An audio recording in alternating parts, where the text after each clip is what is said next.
अवैध शराब जिले में बेची जा रही है। दिन दहाड़े लगातार एक सरकारी शराब से सैकड़ों जगह अवैध शराब जारी है। संगठन लगातार ज्ञापन सौंप रहा है। आज जमकर जंगी प्रदर्शन किया है, कलेक्ट्रेट का घेराव किया है। क्या कारण रहा है? आज यह कारण है कि जो दमोह जिले में आबकारी अधिकारी कई वर्षों से यहाँ पर उनकी पोस्टिंग है और उनकी मिली भगत और आबकारी की मिली भगत से जो कुंभकर्णी नींद ये लोग सो रहे हैं, इनको जगाने के लिए आज पुनः ज्ञापन दिया गया है। और यदि इस पर अब कार्रवाई नहीं होती है तो हम लोग कोर्ट के दरवाजे भी खटखटाएंगे और यहाँ जो पदस्थ है उनकी संपत्ति की जांच के लिए भी हम लोग आगे बढ़ रहे हैं। इसमें जो रविंद्र खरे आबकारी अधिकारी जिलाधिकारी हैं, उनके द्वारा कोई कार्रवाई नहीं की जाती है।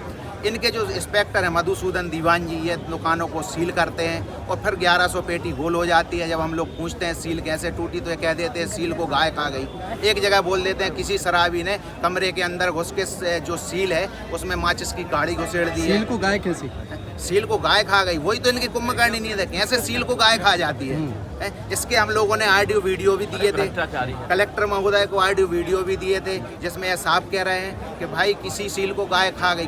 कोई सील अगर गाय खाती तो ताला समेत खा जाती, सील बस क्यों खाती? वहाँ चाबी डालने के निशान थे, जिस पे आज तक कोई कार्रवाई नहीं हुई। कुल मिला के यह प्रतीत हो रहा है यह कुंभकर्णी नींद में सो रहे हैं। उनकी ही मिली भगत से आबकारी ठेकेदार पनप रहे हैं, क्योंकि इनको पूरी जानकारी किस गांव में कहां शराब बिक रही है, कहां नहीं बिक रही है, लेकिन ये जाते ही नहीं है। बस ये कभी जाएंगे महीना खान में तो एक लिफाफा लेने। अगर ऐसा नहीं होता तो अगला कदम क्या? अगला कदम बहुत हमारा बड़ा कदम रहेगा, जिसमें हमारे पास सीडी में ऑडियो वीडियो सारे प्रूफ रिकॉर्ड हैं, जो कोर्ट के माध्यम से हम लोग इनको बताएंगे और जगाएंगे। सबसे पहले आज की मांग है कि इनको जो आबकारी अधिकारी रविंद्र खरे हैं, मधुसूदन दीवान है और इनके सेन मधुसूदन ये दीवान है, अनुरुद्ध सेन है, इनके प्रूफ हैं हम लोगों के पास में कि पार्टनर हैं आबकारी ठेकेदारों के साथ में। अगर वक्त आएगा तो हम लोग कोर्ट में पेश करेंगे। इनको दिखाने की हमें ज़रूरत नहीं है, क्योंकि 1 साल से हम लोग ज्ञापन दे रहे हैं। ना ये हमारी बात सुनते हैं, ना हमें बुलाते हैं और कह देते हैं कि जो आपका मोबाइल नंबर आवेदन पर था वो मोबाइल नंबर स्विच ऑफ था। ये कहाँ की बात होती है? आप अभी एक शराब दुकान का विरोध कर रहे थे, जमकर विरोध किया,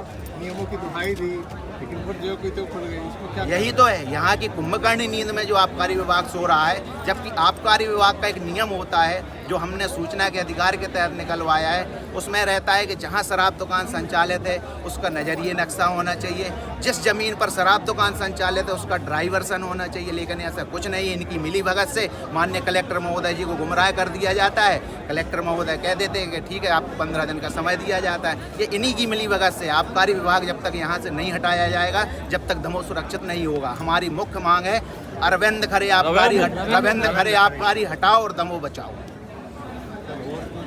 ठीक है, शराब अवैध नहीं रुक पा रही है, क्या लगता है आपको, क्यों ऐसा होता है? बात यही है कि इन्होंने समझ लिया है सभी ने कि भगवती मानव कल्याण संगठन का तो ये कार्य है कि कलेक्टर के यहाँ आते हैं और ज्ञापन देकर चले जाते हैं, लेकिन वह भूल चुके हैं कि भगवती मानव कल्याण संगठन सत्य धर्म का रक्षक है। जो आबकारी विभाग की तानाशाही चल रही है, अभी तक उनने बहुत कर लिया। और रविंद्र खरे से मैं मीडिया के माध्यम से कहना चाहती हूँ कि अभी तक 1 साल से हम लोग लगातार ज्ञापन दे रहे हैं कि अवैध शराब को हटाओ, लेकिन भगवती मानव कल्याण संगठन अपनी रातों की नींद उड़ाकर जान जोखिम में डालकर 1100 पेटी अवैध शराब पकड़ते हैं और वह कुंभकर्ण की नींद सो रहे हैं। और जब फोन लगाते हैं तो उनका फोन भी नहीं उठाते भगवती मानव कल्याण संगठन से। तो मेरा और भगवती मानव कल्याण संगठन का सिर्फ मुख्य आज हमारा उद्देश्य है कि रविंद्र खरे जो है उनको यहाँ से हटाना होगा, तभी हमारा दमोह बचेगा।